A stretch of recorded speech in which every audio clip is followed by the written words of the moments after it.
This war is real. Fighting is everything. Even though I walk through the valley of the shadow of death, I will fear no evil.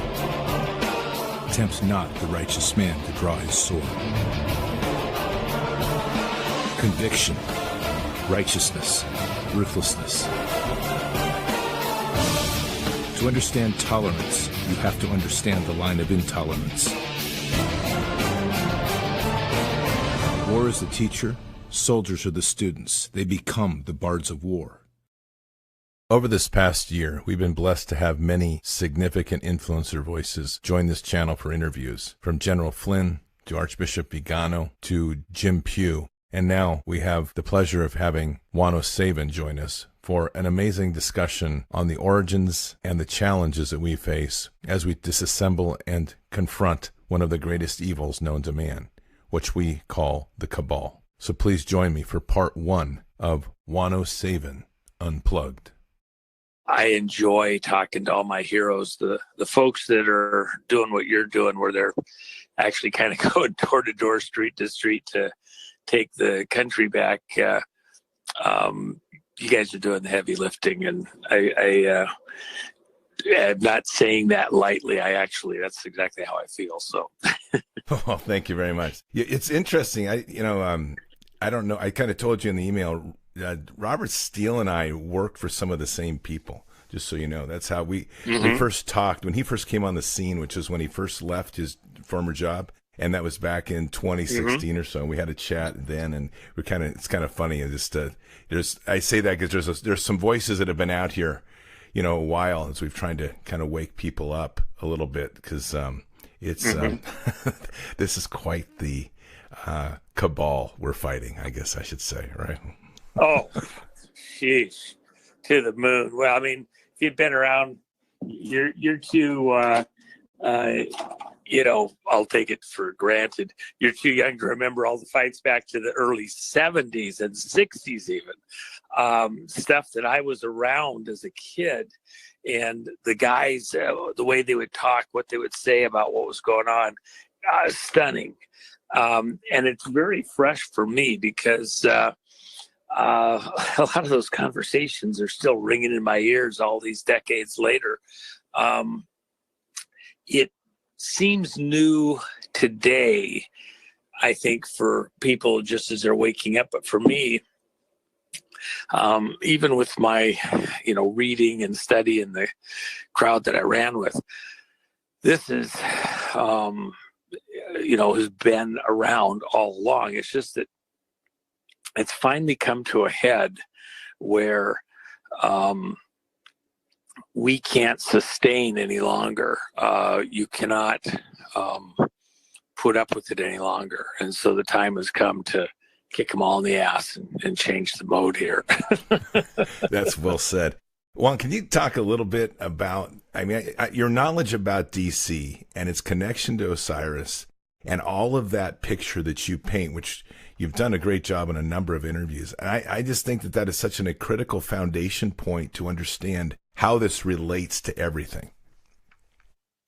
Well, if you think about our whole country, at this moment in time, the whole Operation America is centered around Washington, D.C.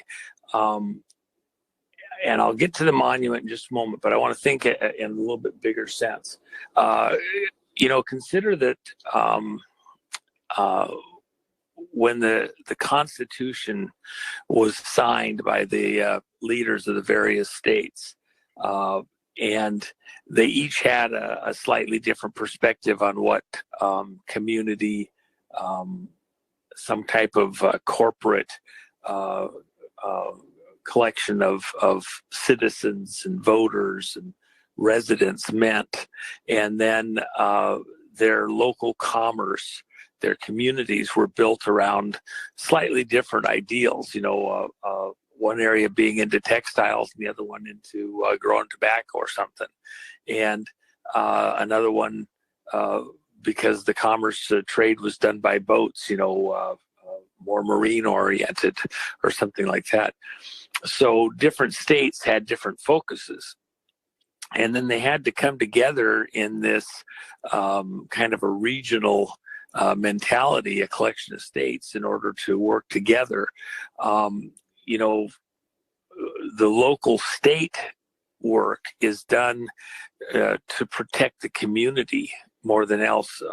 You know, a policing action from those that would steal from you at the local level, somebody that might try to take business advantage of you and somehow damage you, you know, in your home or your business, steal from you, leverage attacks on you that you then have to pay something, or community resources are applied to building a street on the other guy's property, not yours. And so you got to, you know, get some commissioner to agree that if you're going to spend community money on street, it should be here, not there, and serve everybody's interest, not just somebody that's able to pull somebody to their side somehow. So, you know, within a state or community type of a relationship of citizens, the focus is more internal. As you get you know, to a nation state type of mentality, the problem is you have to worry about pirates, those that would sail in, try to steal something from you and sail off. You have to worry about, you know, a military threat, a marauder threat. So because, you know, other nations could literally have a threat, or even business groups of pirates, if you will, could target you because you're weak. In order to provide a strong defense, you have a policing function internally, and you have a military function where you come together as a group of states, all for one for all. Anybody attacks any state here or there, someplace else, then you all come together to go against that attacker. And so now you're bigger as a community. And so this federalization of states entering into pacts to protect each other, so that anybody that, you know, would think that well, we're just going to get those little guys up there at Delaware or something, because they're small, they haven't got any resources, and they'll be easy to steal from. You touch them and all the states come after you. That's, you know, this federalization of government. Well, as the country has grown, what happened was this administrative function with a central government, a federal government, has grown and grown. And where it really went over the top in modern history is prior to the turn of the century, and at some level going back even to the Civil War, we had a need to, you know, pay for various expenses for this operation of a government, a coalition, if you will, of the states, a federal function of the individual states working together.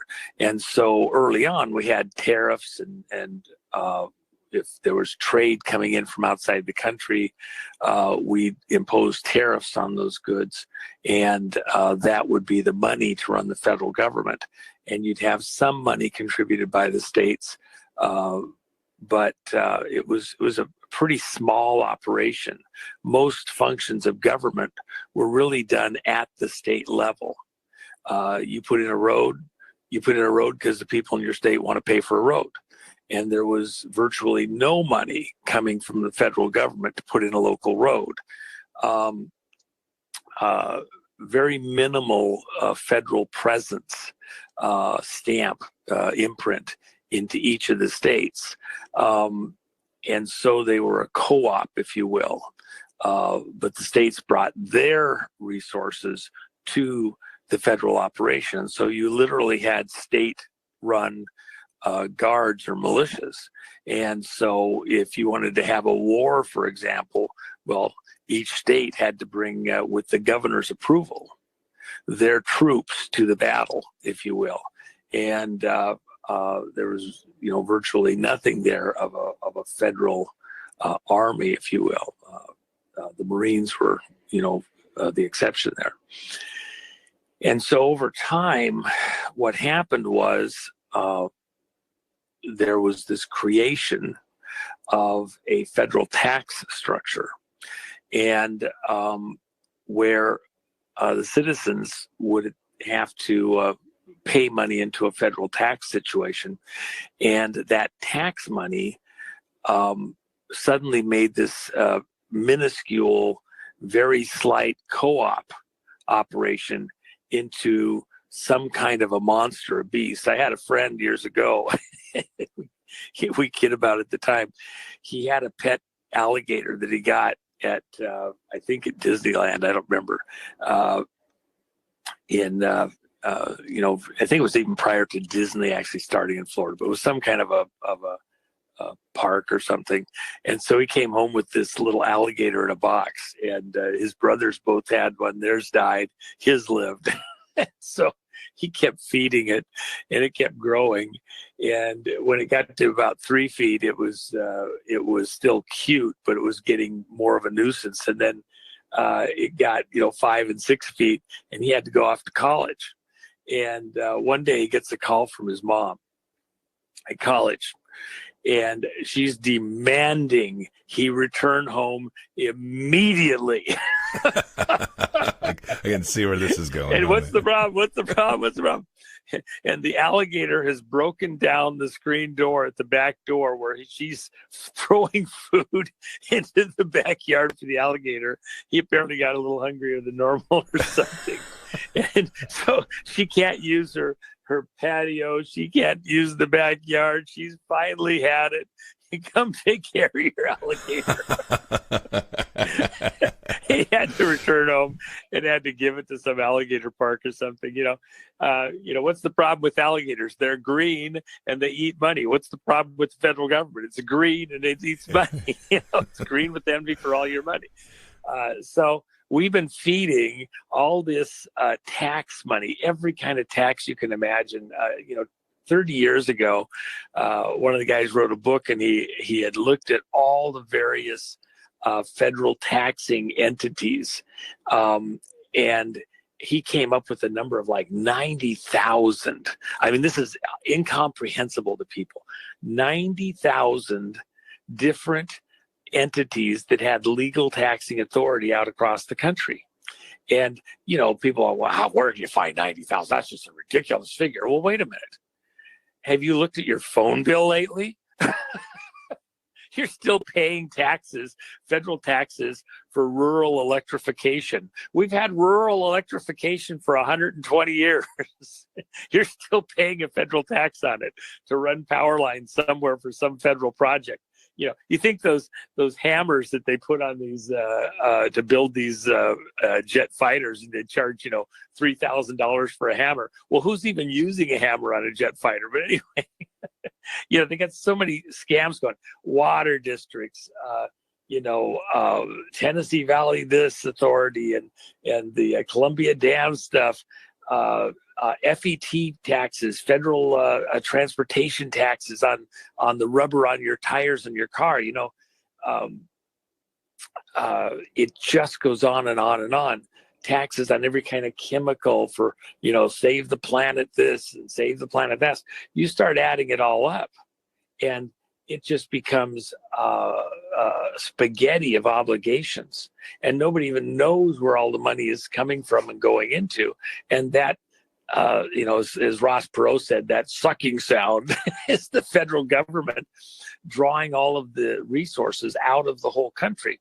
And so the economy of America has become incredibly highly centralized, so that there isn't any action that you can do anywhere disparately across the country.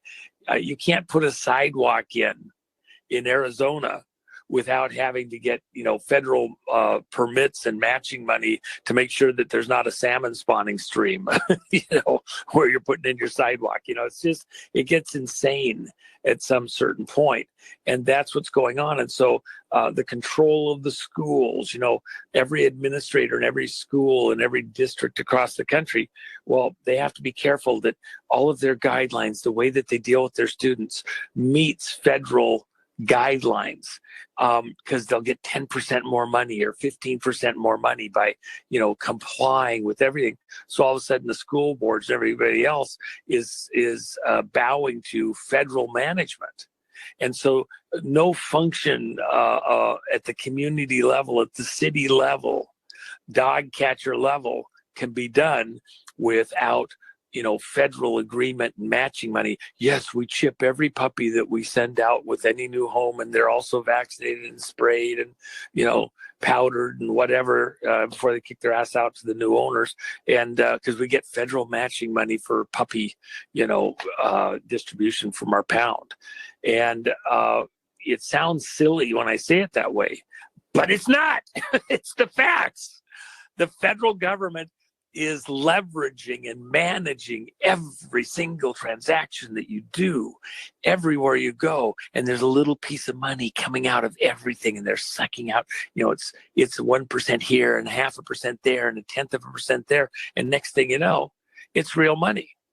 Because I remember I was buying a vehicle for one of my businesses, and it, I had one that was really good, but I had a business partner on her. He was buying something, and I thought, well, I don't want to run mine in the ground, even though I liked it.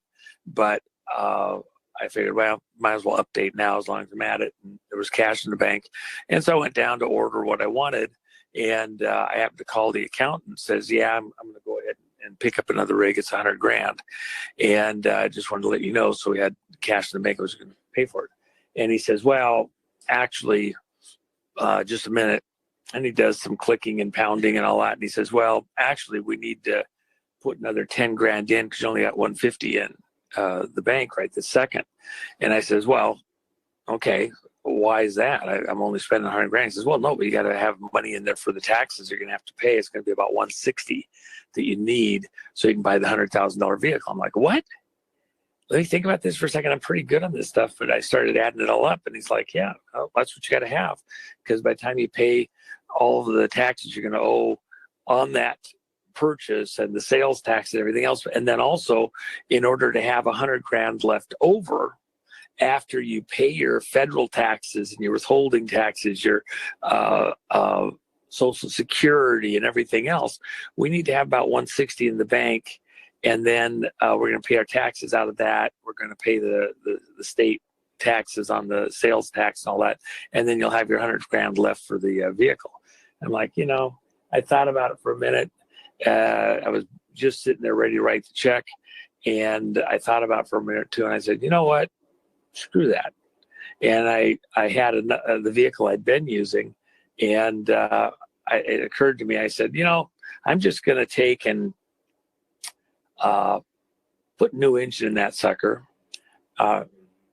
It doesn't exactly need it, but I fix things before there's a problem because I could not have something fail at a critical moment. And I had about a month when I was going to be out of the country. And so I said, you know what? I'm just taking it over. I'm going to put a NASCAR quality motor in that sucker. I had a builder that was building engines for one of a car that I was racing.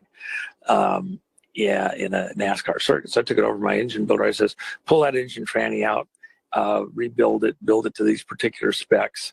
And I told them all the things I wanted. And so they put about a $25,000 engine transmission in this rig. And then I had it, while they were doing that, I had it sent over, had it repainted a way that I wanted it. And some upgrades that I wanted in the interiors and like that.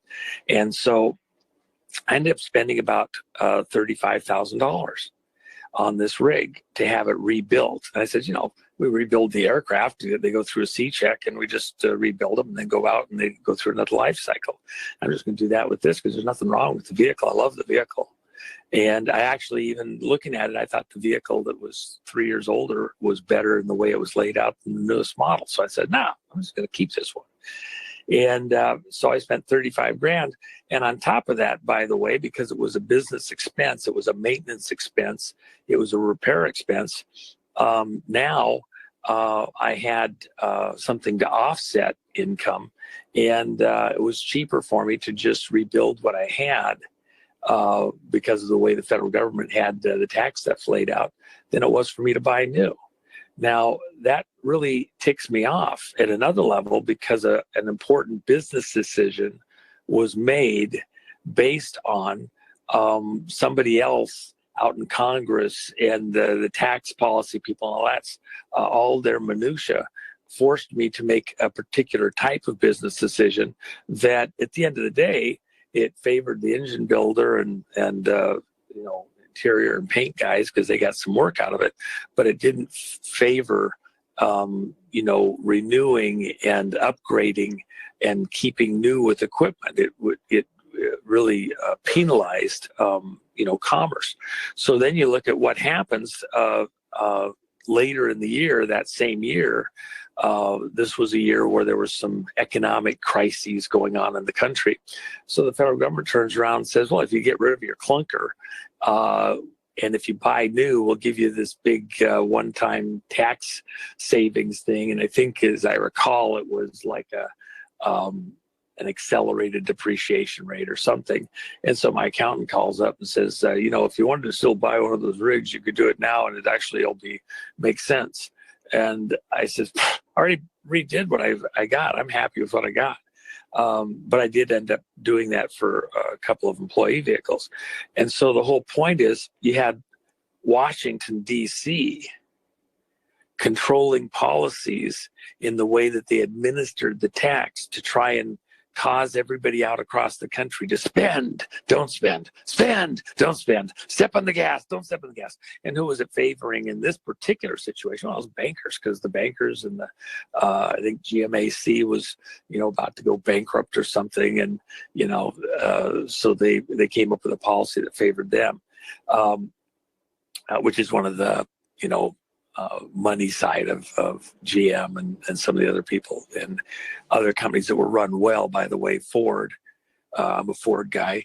They didn't take the federal money because they hadn't done all the mischief to put themselves into a crisis that some of the other automakers did. And so the federal government decided that they did things to favor lousy business practices over at GM by bailing them out by a tax favorable tax thing and clunker thing that essentially bailed out GM.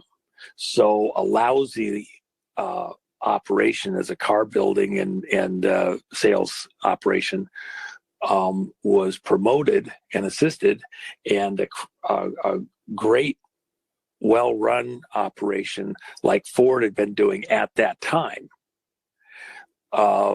they got their competitor helped against them. Their good business practices were penalized, and the lousy business practices were favored. Same thing happened, Chrysler, had to go through a bailout. Now they paid it all back, and I give them credit for that back in the 80s.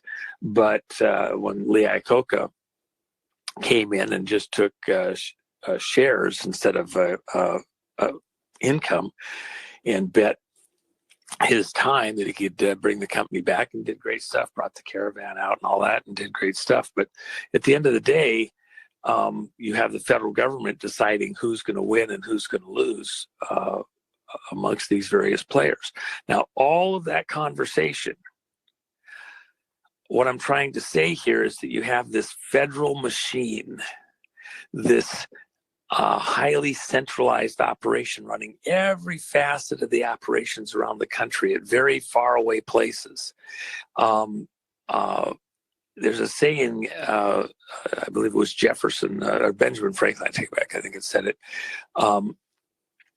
If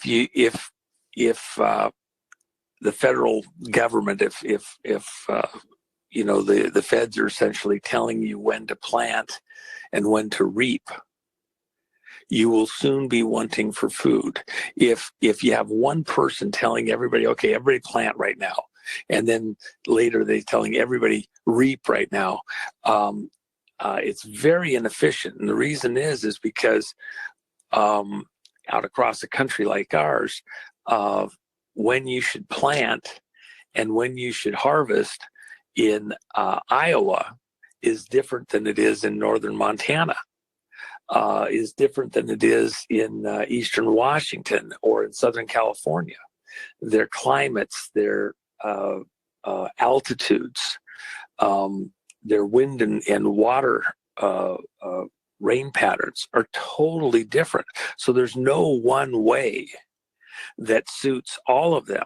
That's why even the operation of the states, the way a state spends money in South Carolina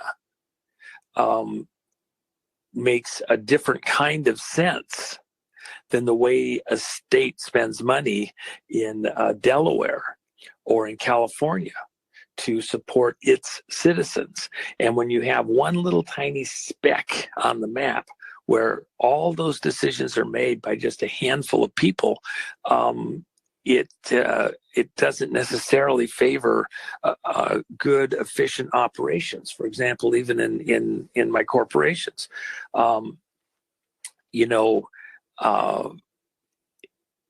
if I want to do R&D and develop new products and not have to think about, is it time I got to buy new vehicles because otherwise I'm not going to get the tax advantage if I don't get it in before the end of the month?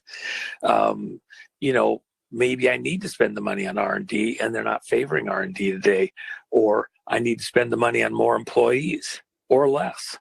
But the Fed's favoring one direction or the other. You got these people that are stepping on the gas and hitting the brakes, 1,000 miles, 5,000 miles away, and it doesn't, and they're micromanaging how I run my business, how I operate, how I think.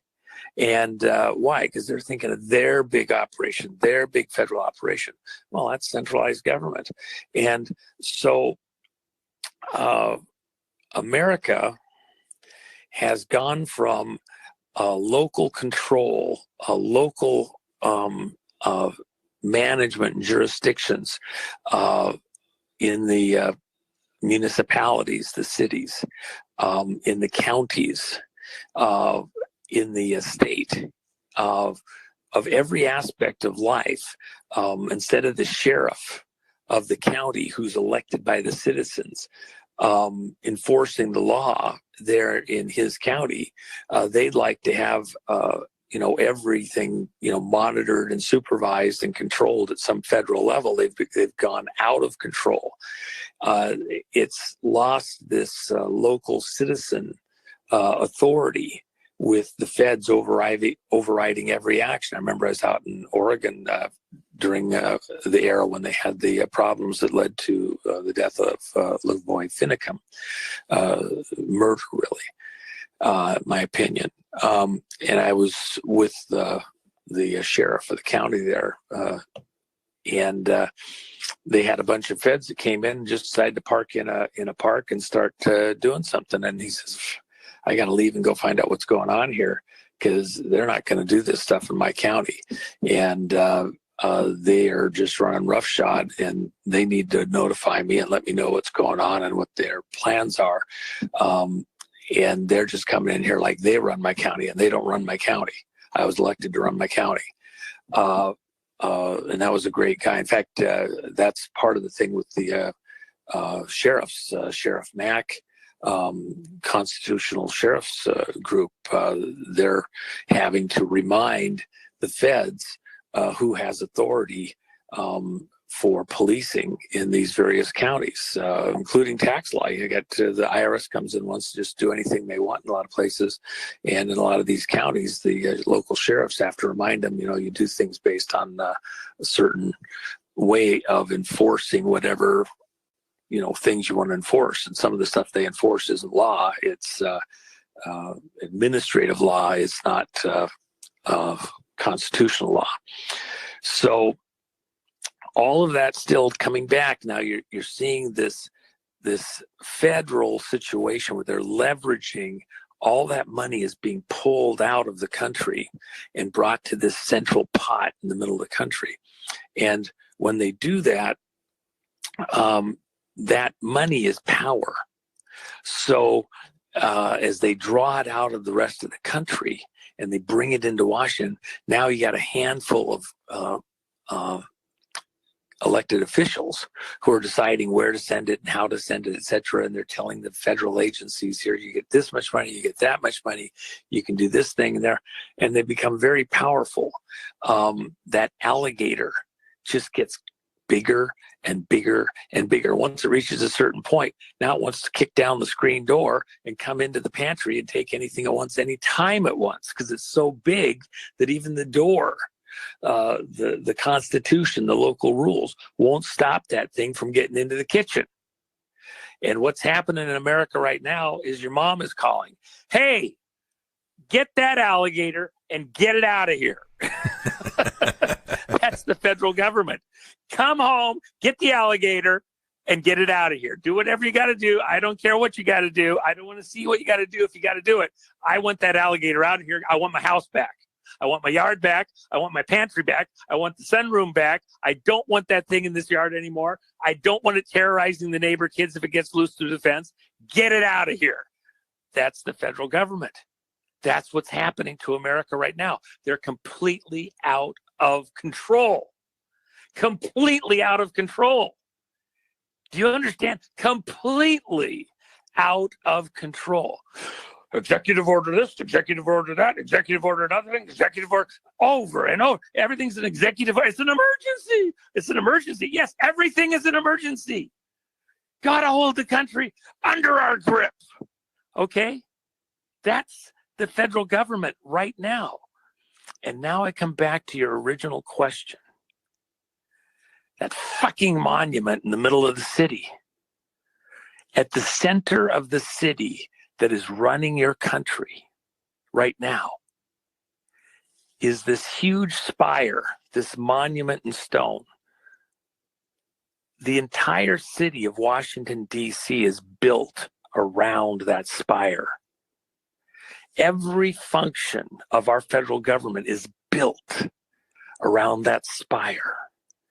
And that sucking sound you hear is all of those people that bow and worship and honor and think it's just so great, that spire. Now, you put a good name on it. The Washington Monument. Our president, it's a wonderful thing. Oh. And everybody bows. Oh, it's so, it means so many wonderful things. It's so beautiful to look at. It's tall, it's magnificent. Everywhere in the city you can see it. You can see it as you're driving in from any angle, and the whole city is, the skyline is dominated by it. Well, what is the meaning of that thing that's the center of everything in this city? You know, when the presidents are sworn in, they're facing the monument.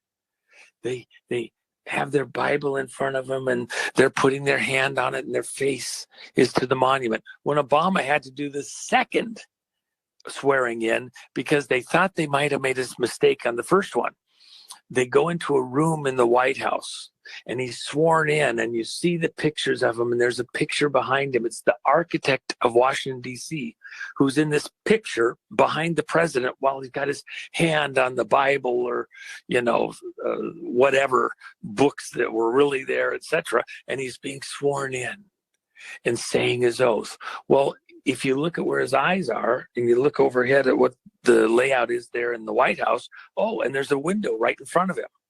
And what's outside the window? The Washington fucking Monument. Again, give me a fucking break. And by the way, I said that specific word for a very specific reason, and I will come back to that in a few minutes. Because Washington, D.C. is built around that. What's the meaning?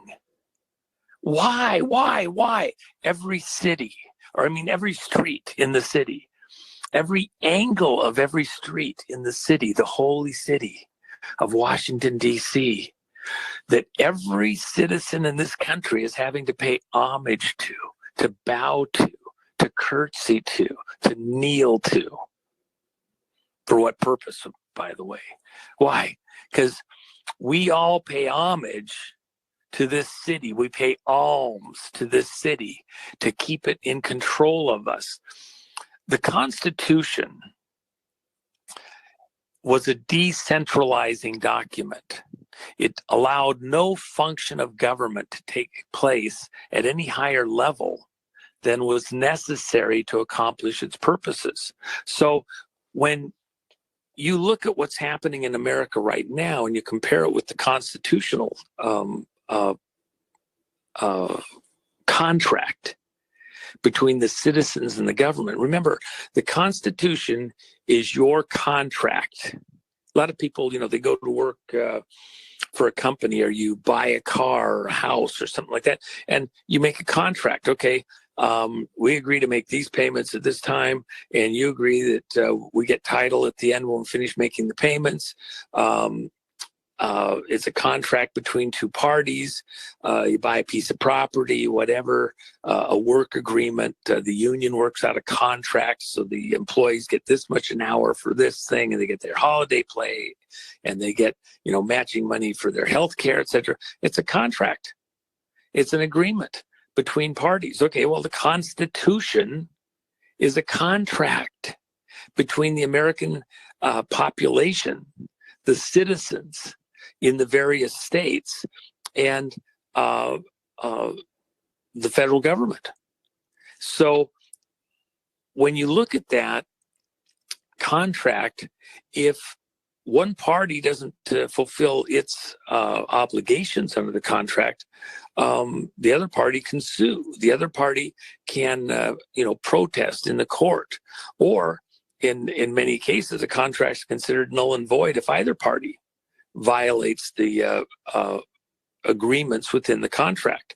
And so here in America, the Constitution is that agreement about how the citizens convey various authorities to the federal government. The states convey authority to a federal co-op government, if you will, and how it's going to work. When the federal government doesn't abide by the agreement, the Constitution, there's a problem. Now, what the Constitution in part protects is decentralization of power. So, for example, if you have, you got to put a sidewalk in, or you want to build a house, and you have a building agreements because you're in an earthquake zone or a flood zone or something like that, and you don't want to cause problems for other people or danger somehow, or the next guy that buys it doesn't know, the risk you are because of where you are in a floodplain or something. You have codes and community standards and obligations like that, and it's done at kind of a local level. And that makes sense because people locally kind of know what's going on, and then they see the guy that's administering that area of government on the street, in the store, around the community, and it's somebody that everybody knows and has contact with. And if you're going to try and corrupt something, Al Capone style, even Al Capone was limited to Chicago and the regions around it for the most part. All the other crime families were, New York or Florida or Louisiana, Texas, even the Dixie Mafia, still a small region. Why? Because as you get further and further out, it gets harder and harder and more unwieldy to corrupt officials, government people, police, etc. It gets unwieldy. And so they have their own little fiefdom.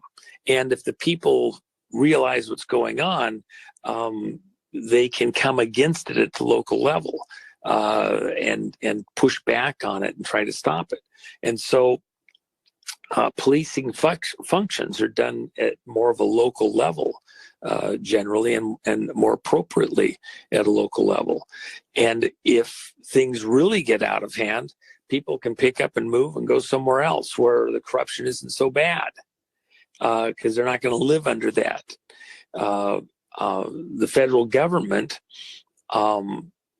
is this thing where all of a sudden everything becomes the same everywhere you go. And you have all of your officials that run it are way over in Washington, D.C. They're not home at the local level. If you have corruption in Chicago, you can, decide as a community to come against it and try to vote it out. And it's harder to hide the corruption. Everybody's aware of it. People move away to a different community because they just can't live under that local corruption that way.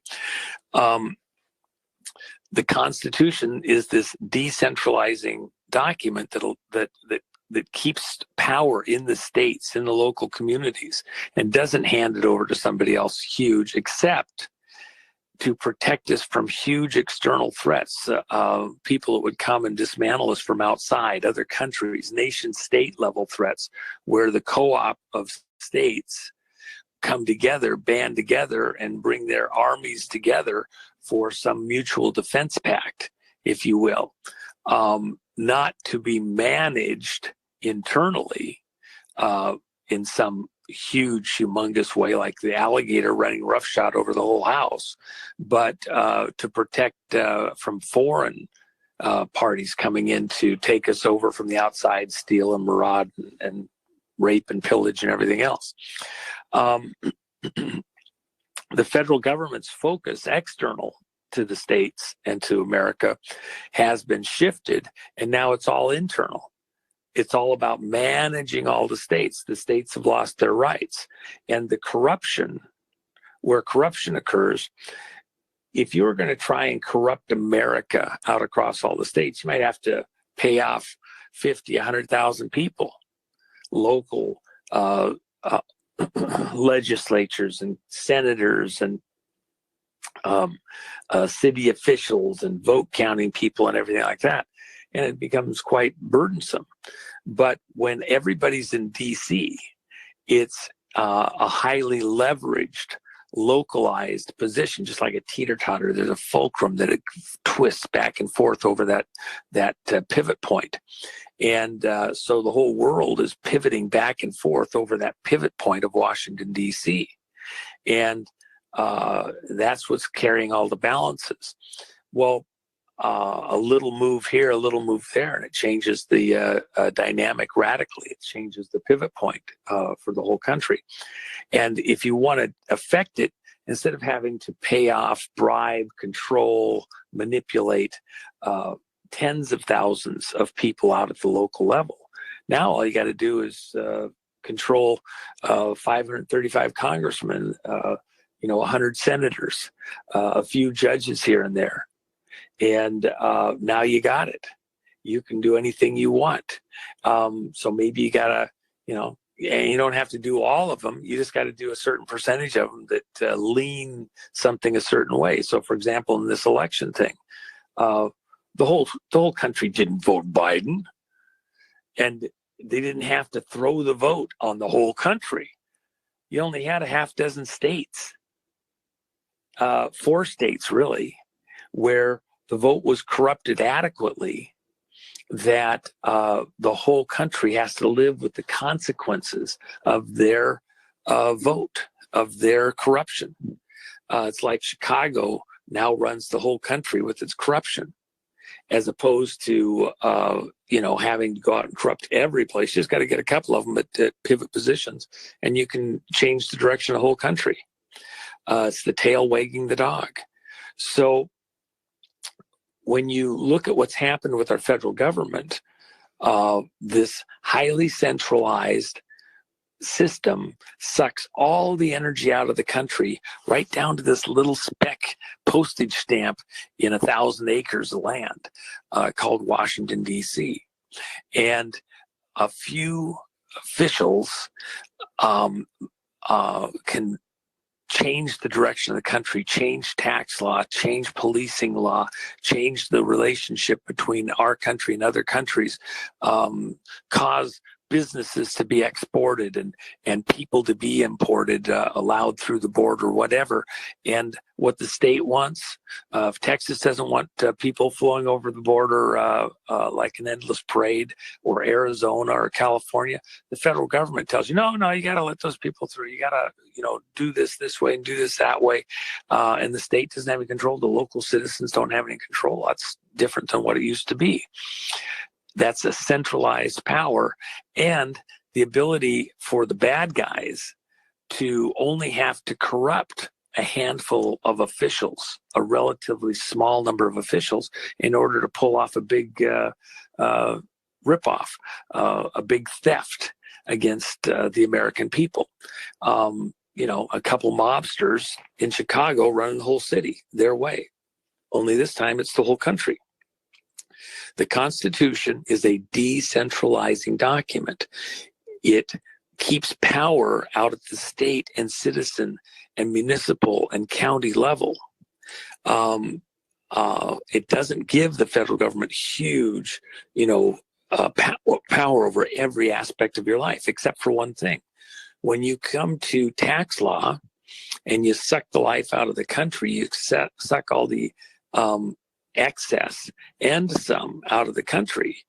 You feed that alligator, it gets bigger and stronger and tougher and more voracious every second.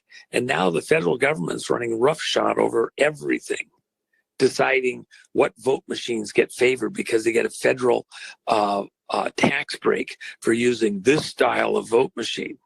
That, by the way, is crooked because a couple guys got paid off one way or another to make sure that there was federal matching money and grant money and other stuff to pick a certain type of vote machine so that certain people behind the scenes can manipulate the vote machines and then lock in the vote forever anywhere in the country that you're at far distant places. And they get control and they keep control. And as long as they're sucking the life out, you can make any law you want about sidewalks in Arizona, but without the federal government giving you the rest of the money you need to finish it, you'll never finish a sidewalk because you don't have enough money left over after all the taxes, all the federal stuff.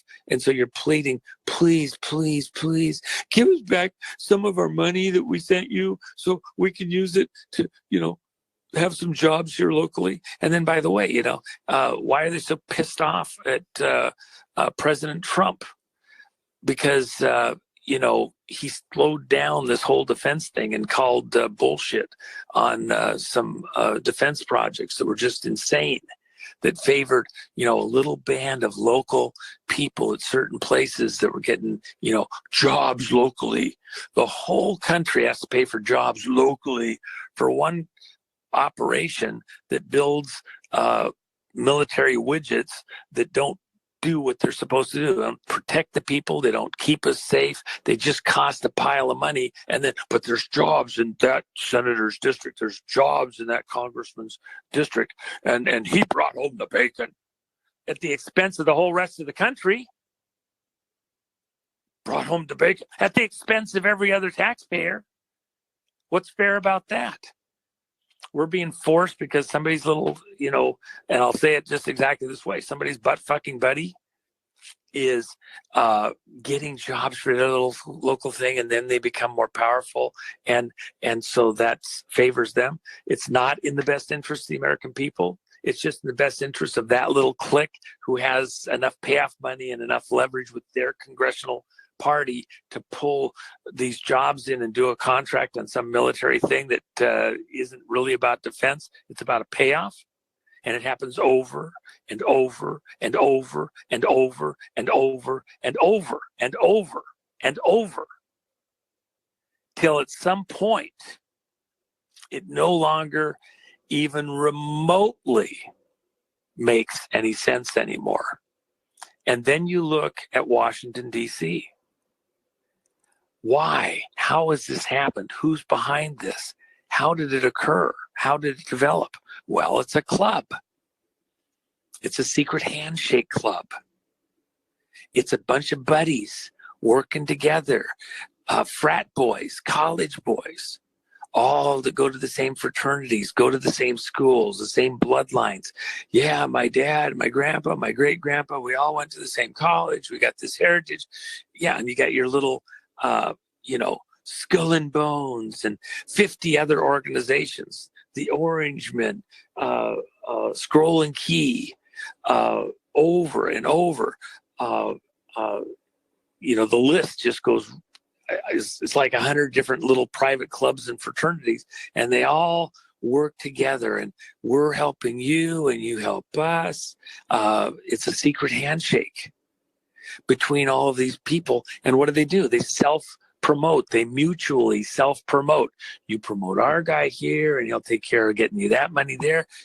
We'll promote your guy over here, and you'll get your money there. And what's happening? Behind the scenes, America's being administered by a cult, a club.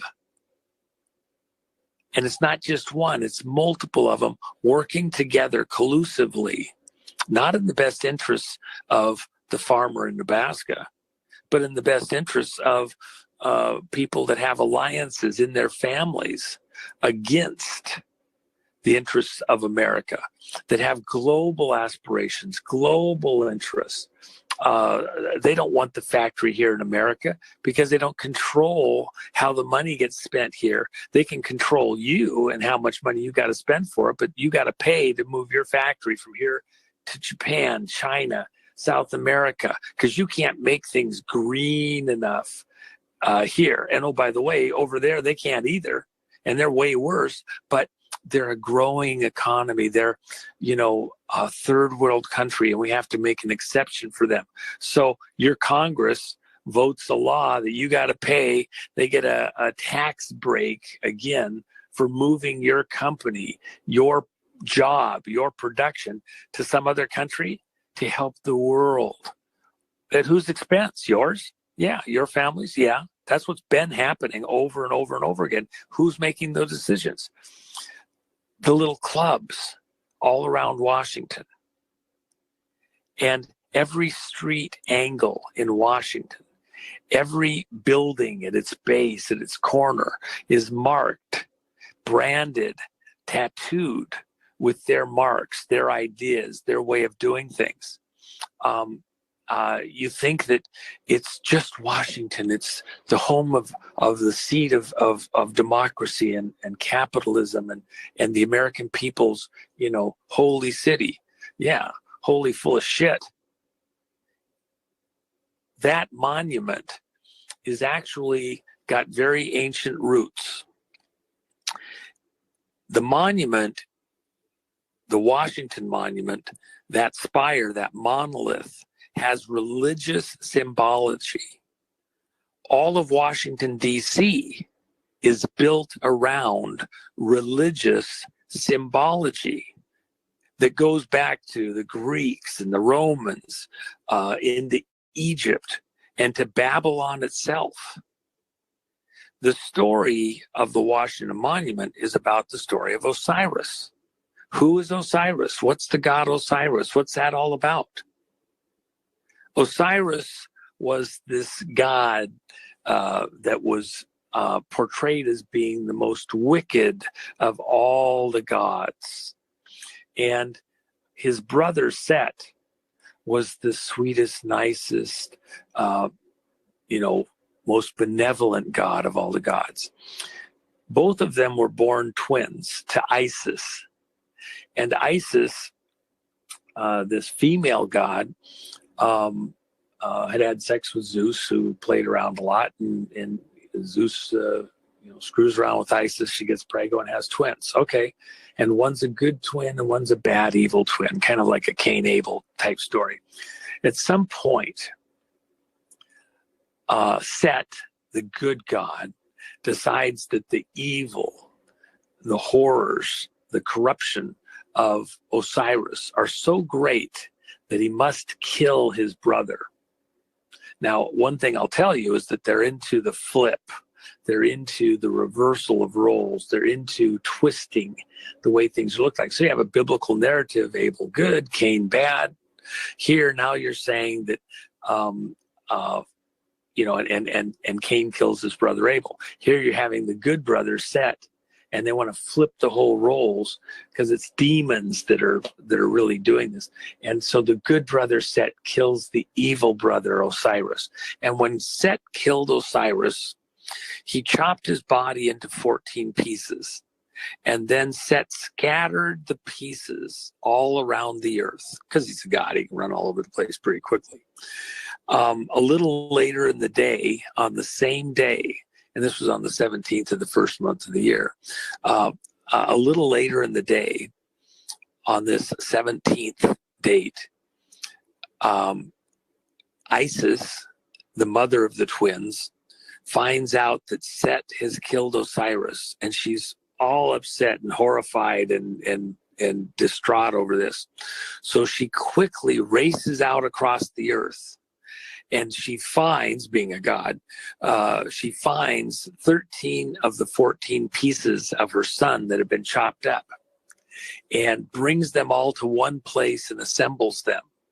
And the 14th part of his body she can't find, and it's been eaten by a fish is one of the legends. Of course, they always have, there's 15 variations on the legend, but essentially the 14th piece has been eaten by a fish. And there's all sorts of mythology. It goes to the Dogon tribes and the aliens from outer space and stuff, and I could go into it in depth, but it'd take hours, so it's not worth it. So what happens is that she assembles all the pieces she could find, and then because she can't find his penis, because it's been eaten by a fish, she fashions a penis for her dead son's corpse out of stone. And she fastens it to his body. So she literally makes a stone dildo and attaches it to his body. Then she decides to have sex with her dead son's corpse. Now think about, this is a religion, okay? This is an occult religion. Occult means hidden. Okay, so hidden right in plain sight, where everybody can see it, is hidden meaning, occult meaning to everything they do. So Isis, the mother, has sex with her dead son's corpse and this stone dildo, and then supposedly gets pregnant by her son through the dildo in this dead corpse. Now this is how twisted their religion is. Think of what the symbology, the imagery of what I'm saying. And this is the mother and the son. So then she becomes pregnant and she has a child, and the child is Horus. And Horus is the sun god. And Horus brings light and life to the world. Horus is like literally the sun in the sky that you see over you, every day in their religion.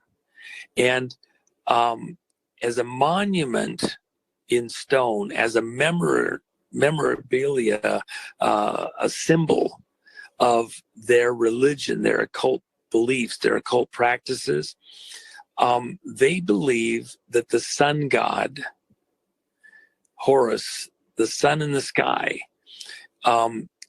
is here to keep the earth warm and take care of us because of this act of Osiris interacting with his mother through his dead corpse and impregnating her and causing the sun god to come into existence.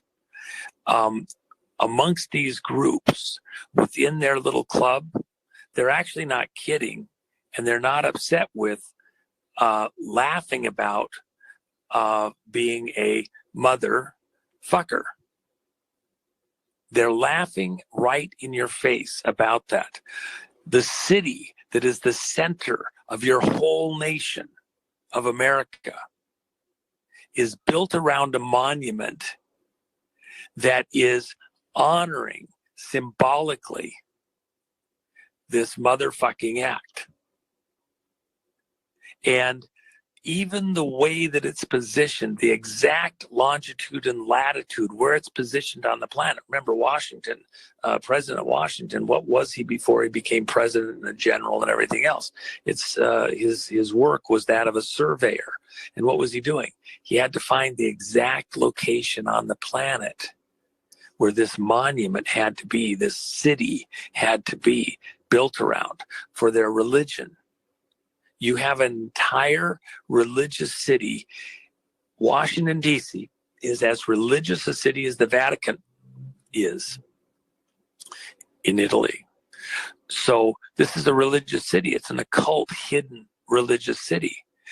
that monument is as important to this occult religion that's running Washington, D.C., that it's built around, that is by leverage at this fulcrum, at this focal point, running America, that by extension is controlling, leveraging, running the world. That monument is as important to them in their religion, running the world, as the cross is to Christians. Why? Because at the cross in Christianity, humanity, the children of Adam, were saved from the consequences, the penalty of sin, when sin was placed on the Messiah, on the Christ. And he atoned for that sin, being perfect. He could take on the sin of the world and die for the sin of the world, for all of humanity. Whereas if he hadn't been divinely perfect, he would have had to die for his own sin. But being perfect, he could take on others' sin and die in their place. So the cross and the death at the cross, that crossroads of time and history, Christ is this Redeemer. He, through his death, the world is saved, and then his resurrection. They believe in their religion that when Osiris had sex with the dead corpse, with the dildo attached to the dead corpse, and then became impregnated, that the world was saved on that day. And all of the action of Osiris and Isis and Set occurred in one day. He was killed, his parts scattered across the earth, then regathered by the mother and assembled, and the dildo made, and the sex where she became impregnant, all happened on the 17th day of the month. So the number of Osiris, the magical number of Osiris, is 17.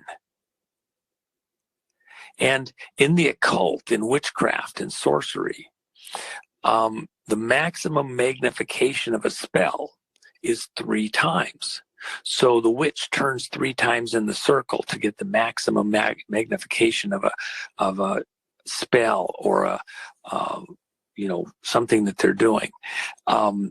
When the people go into the House of Commons there in Europe, and they want to approach, go into the bench, etc., and present, they knock 3 times on the door. The judge pounds the gavel 3 times. It's this magic spell magnification. When you think of 17, for example, here in America, and you want to see the leverage of this cult into America, of the magic, well, what do you call the most magical, top secret site in the continental U.S.? Area 51. 3 times 17, 51. Maximum magnification of the spell, the magic, the control. 17's their number. The devil doesn't do anything original. He takes things that God has created, God has done, and then he tries to flip them and twist them and own them in a different way. So, for example, 5 is the number of grace to Christians. In the Judeo-Christian tradition, 5 is the number of grace. But to the occult, the same number has a different meaning. 5 is the number of death to enemies and defense. So here in this holy city, the Pentagon is a 5-sided building. What's the function of the Pentagon? Death to enemies and defense. So 5, the building has to be 5-sided because it has occult meaning. It has hidden meaning, secret meaning. And by the way, what was the date that the ground was broke for the Pentagon? It was the groundbreaking ceremony was on 9/11, 1942. So there was symbolic meaning in this date that was chosen. Death to enemies and defense. In this occult city, why was the 9/11 so critical even then? Because this holy city of Washington, this unholy city, 9/11 in the ancient understanding is the birth date, the true birth date of Christ, 3 BC. So Jesus, the Messiah, was born on 9/11, 3 BC. And there was a signs in the heavens, Virgo giving birth at that time. You come forward modern times, what happened on 9/11 in the modern times? That was a ritual. It was an occult ritual at a very precise time where all the numbers had to match. Why 9/11? Well, could 9/11 have happened on 9/10? No. Could it have happened on 9/12? No. If it had happened, it wouldn't have had the ritual magic, the branding, to give it the power and strength that they wanted it to have. And so 9/11 had to happen on 9/11. And the coding with the way the phone stuff was done. Go back and look at David Rockefeller when he did his Newsweek article, the edition that was published, I believe it was 9/11, 1967, commemorating the building of the towers, the Twin Towers, the World Trade Center. That was, they knew well in advance when they wanted to have this happen. If you go into the Catholic churches in various parts of the world, you'll see IXXI in Roman numerals on a lot of the buildings in various locations. What's the meaning? Well, in Roman numerals, X equals 10. If you place a 1 to the left of it, that would make it a 9. If you were to place, say, 2 or 3, that would make it an 8 or a 7. So to the left, you go down from 10. So IX is 9. Now, if you add an X to the right, or an I to the right of the X, X plus 1 is 11. If you added 2 or 3, it'd be 12 or 13. So IXXI is 9/11. And that's the true birth date of Christ. So why would you do 9/11 on 9/11 in modern times? Because you have to sully and damage this date symbolically, because inside the cults, they know what the true meaning is, and the devil, demons can't stand to have that date ever honored or known in any favorable way. It's perpetually a horror date, something evil. And Washington, D.C., every street, every angle, every building here is symbolically, has symbolic meaning to the cult, because this is their equivalent of the Vatican. And at the very center of that city, at the center of this time clock of Washington, D.C., is the Washington Monument. Even actions done here around the city, the exact time they're done, where's the shadow from the sun being cast, or the moon in certain ceremonies? Where's it being cast around the city on this sundial effect of the city? You'll find lots of times decisions are made, they're posted, news conferences are done, and at the exact time that the shadow is passing over that ritual building or location from the tip of the Washington Monument, because it's a big hourglass dial. Horus, the sun in the sky, casting a shadow across the image of his father, and this dildo, because how are they born again? As I said, the cross is the place where eternal life is gained by those that follow the Judeo-Christian religion. Well, Christians anyway. Some Jews that believe that Christ was Messiah. The cross is that place where we find eternal life, forgiveness from sins. The Washington Monument is as important to the cult as the cross is to Christians. Why? Because that's where they find life. Their cult of Osiris was born again on the 17th of the month, when the mother, through sex with the corpse, conceived and had a child, a Messiah to their cult.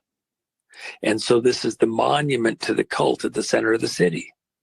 Now, to people that don't believe in that religion, don't believe in that cult, this sounds crazy, insane, silly.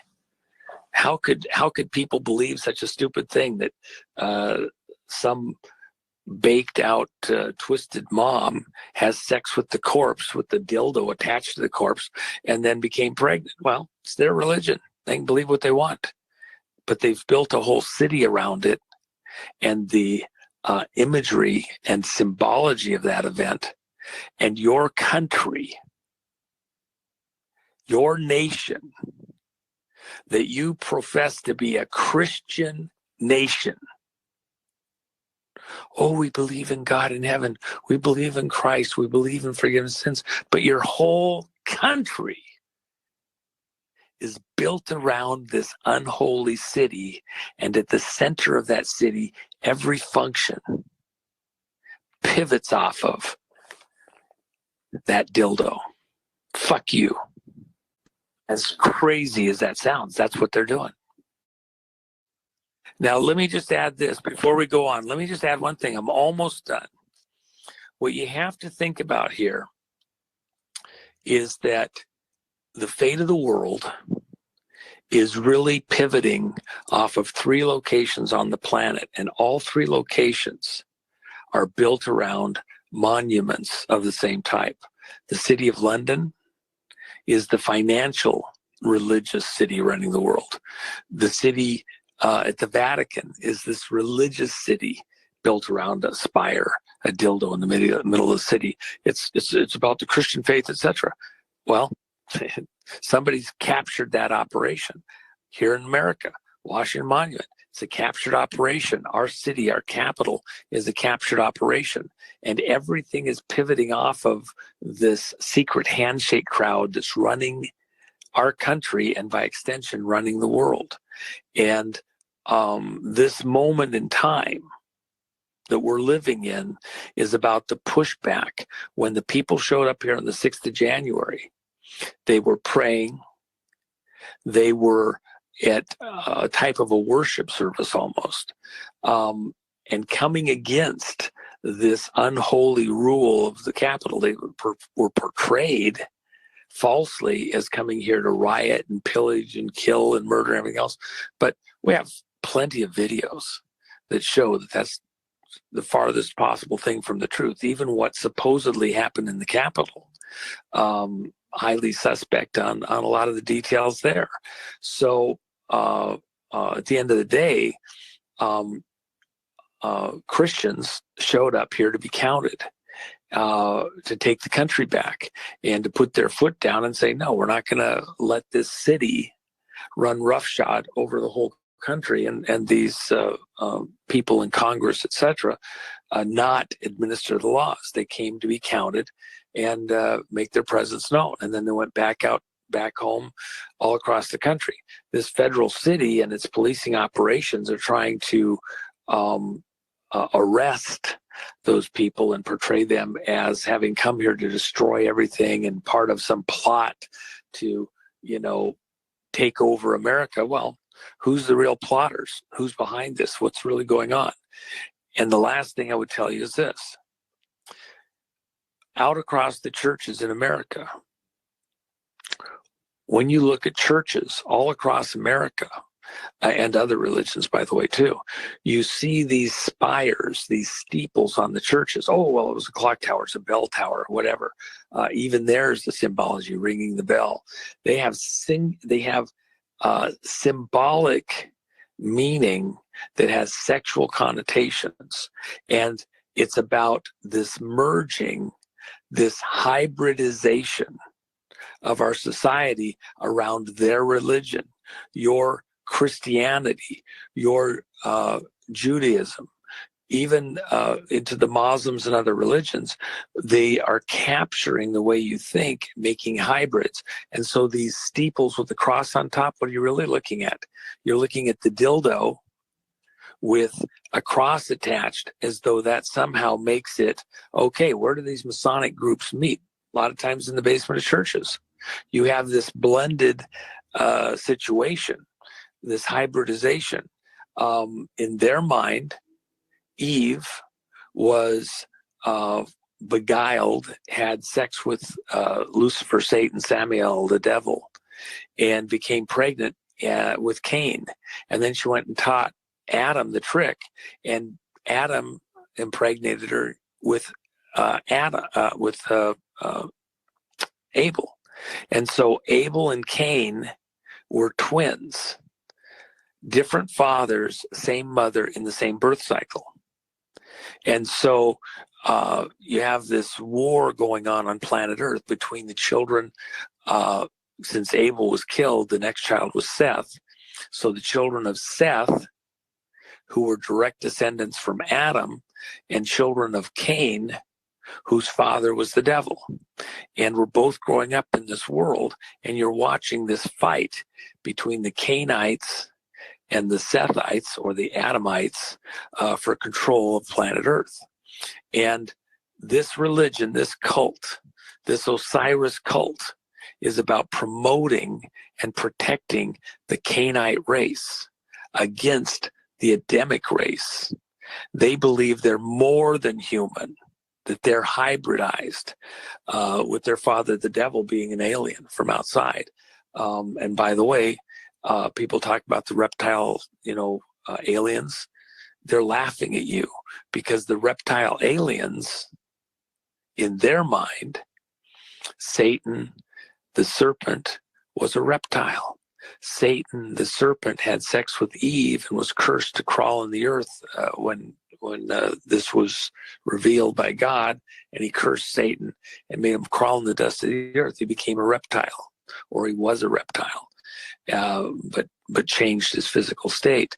And so in their mind, if you have a hybrid, if you have aliens, it's the reptilians walking amongst us, the bloodline families, descendants of Cain. And this evil, because Osiris is their father, he was the most evil of all in their mind. Osiris, the reptilians, the hybrids, have to get control of the children of Adam and destroy them, because they're always going to be a threat to them in their religion.